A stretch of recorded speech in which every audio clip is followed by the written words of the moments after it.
మీనా విషయంలో పార్వతమ్మ తల్లిగా మంచి మంచి మాటలైతే చెప్తూ ఉంటుంది.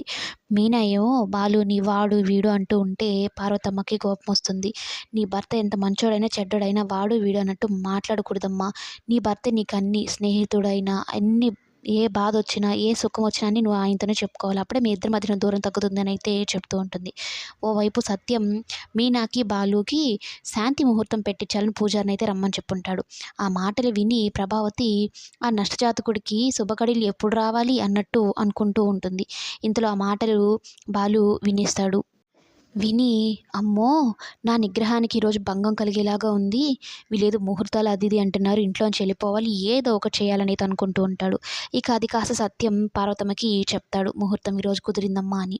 ఇక మీనాకి ఫోన్ చేసి శుభవార్త మీనా, ముహూర్తం ఈరోజు బాలుకి నీకు పెడుతున్నారంట కదా అన్నట్టు చెప్పడంతో ఒక్కసారిగా షాక్ అయిపోతుంది మీనా. ఇద్దరికీ ఒకరంటే ఒకరికి ఇష్టం లేదు కాబట్టి ఆ ఘట్టం నుంచి తప్పించుకోవడానికి వీళ్ళిద్దరు ఏం చేయబోతున్నారనేది నెక్స్ట్ ఎపిసోడ్‌లో చూద్దాం.